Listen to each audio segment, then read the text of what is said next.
with Free-to-Play Weekly, your show about free-to-play online games. In this week's news,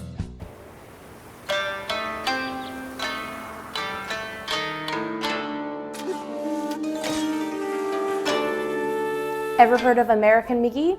You might know him as one of the developers behind a little title called Quake. Well, McGee's studio Spicy Horse just announced their latest title, an action RPG called Akaneiro. Akaneiro is set during turn-of-the-century Japan, where players must become red hunters and fight against ancient monsters, mythical demons, and wolves. No one's really sure why we've got to fight against wolves alongside those mythical demons and monsters, but one can only assume that the wolves will also be mythical and maybe also demons. Alright, so not a ton is known just yet about Akaneiro, but from the trailer, the combat does look decidedly like Diablo 3. No word on the release date yet, but you can go ahead and sign up for the closed beta test now on the official website.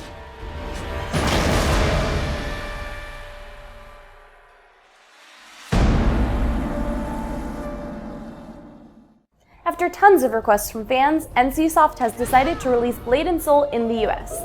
The MMO has garnered a huge fan base overseas, ranking one of the top games in internet cafes in Korea. For those unfamiliar with Blade & Soul, the MMO combines several different styles of Asian martial arts made popular by films such as House of Flying Daggers and Crouching Tiger, Hidden Dragon. Unfortunately, Blade & Soul is pay-to-play in Korea, but NCSoft has stated that they're considering making it free-to-play for the Western market. The company already had tons of success with Ion going free-to-play in the West, so this could be the company's first free-to-play title at launch. And if it does go free-to-play, you can be sure to expect tons of coverage from it here at MMO Bomb.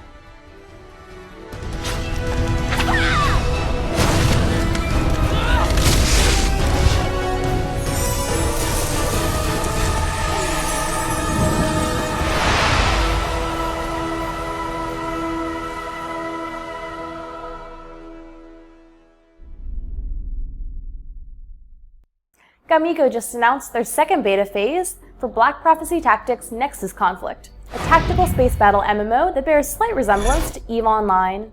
This latest beta phase added a whole slew of new missions for both factions, complete with fully narrated dialogue.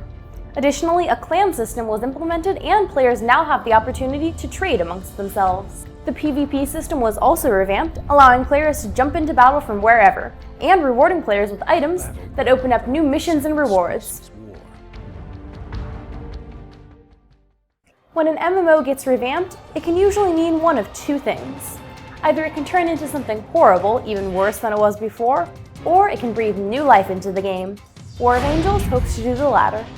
NeoWiz Games, the company behind War of Angels, hopes to improve player experiences by completely overhauling key areas of the game. Players who log in now will be treated to overhauled graphics, optimized quest lines, new weapons and items, a new PvP mode that pits entire realms against each other, and a new endgame dungeon. Have you guys checked out the new War of Angels yet? If you have, why don't you go ahead and leave us a comment below and let us know if you think the changes were for the better or worse. Captor came swooping on in with a new update this week. The update for this anime-inspired fantasy MMO pits players against a new enemy, the Dragon King. Controlled by an evil spirit, players must take it upon themselves to release him by, well, defeating him. The update also includes new maps and enemies and increases the level cap to 60. A new instance map called Gigantica was also included, and those brave enough to enter must face Gigantica's inhabitants, which I'm guessing will be pretty gigantic. Alright, let's talk about online trading card games, where you're usually either really good or really bad at them.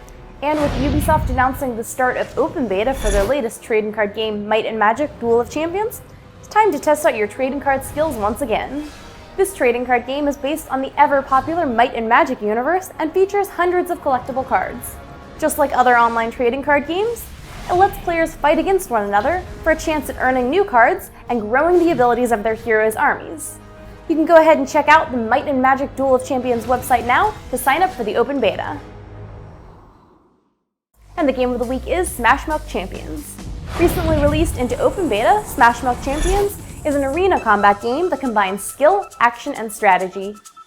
Players control one of a variety of champions, each with their own unique abilities and attributes, and they can customize their champions further with unique weapons and abilities in order to develop their own unique strategy. The game is match-based and features up to 10 players in modes such as Plunderball, Siege Conquest, and Destroyer. And that's all we have for you this week, but as always, thanks so much for watching. Be sure to subscribe, like, and leave us a comment, and until next week, you can check out mmobomb.com for more free-to-play action.